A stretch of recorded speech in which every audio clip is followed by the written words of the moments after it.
Il a voulu défier Allah, mais il a eu une fin misérable, tué par un moustique. Namrud, un roi tyrannique à l'époque du prophète Ibrahim alayhi salam. Riche et puissant, à la tête d'un énorme empire. Il a même fait partie des 4 rois qui ont régné sur toute la terre. Il serait l'un des premiers à avoir utilisé la sorcellerie et s'être prosterné devant Iblis. Il s'est autoproclamé Dieu et a fait construire une énorme statue de lui-même pour que les gens le vénèrent et se prosternent devant lui. Lorsqu'il a entendu parler de Ibrahim alayhi salam et son appel au tawhid, il l'a fait convoquer afin de le défier devant tout le monde. Il lui a alors posé la question: qui est ton Seigneur? Ibrahim alayhi salam a répondu: mon Seigneur, c'est celui qui donne la vie et la mort. Namrud a alors réfléchi et a fait venir 2 prisonniers.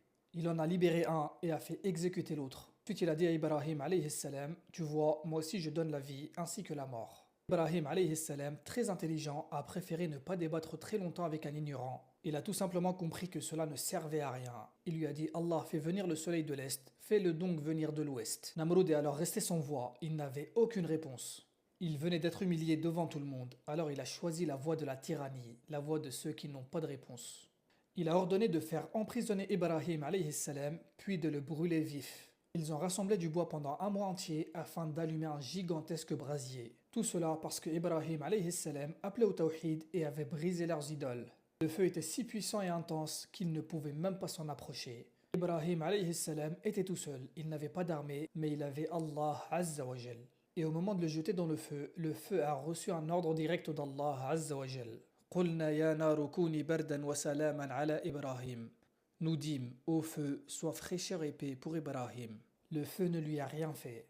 Et là, une nouvelle humiliation pour Namrud, qui prétendait être Dieu. Mais sa folie ne s'est pas arrêtée là. Selon certains savants, comme Ibn Kathir ou encore At-Tabarani, dans les récits de Banu Israël, Namrud est allé encore plus loin. Pensant atteindre Allah Azza wa Jal, il aurait fait construire une tour immense et il serait monté tout en haut avec des flèches qu'il a tirées en direction du ciel. Certaines flèches sont même revenues couvertes de sang par la ruse du shaitan.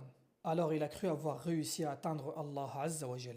L'orgueil, la folie et la mécréance à leur sommet. Alors Allah Azza wa Jal lui a envoyé un ange sous forme humaine pour l'appeler à se repentir. La réponse de Namrud était: est-ce qu'il y a une autre divinité mise à part moi? Et l'envoyé lui répond: prépare ton armée, tu as alors 3 jours. Alors Namrud a rassemblé tous ses soldats pensant affronter une armée normale. Et le moment venu, Allah Azza wa Jal lui a envoyé des moustiques, une des plus petites créatures sur terre. Ces moustiques ont attaqué l'armée de Namrud et l'ont tout simplement décimée. Ils rentraient par les narines et les oreilles des soldats qui étaient totalement impuissants. Et Namrud lui-même, un seul moustique l'a attaqué. Il est rentré par son nez et s'est logé dans sa tête. Et il a souffert pendant des années. La seule chose qui pouvait soulager sa souffrance était de se faire frapper sur la tête à coups de marteau. Ça lui permettait d'oublier la souffrance continue que le moustique lui faisait subir, jusqu'à ce qu'il finisse par mourir. Quelle fin misérable pour un homme qui prétendait être Dieu.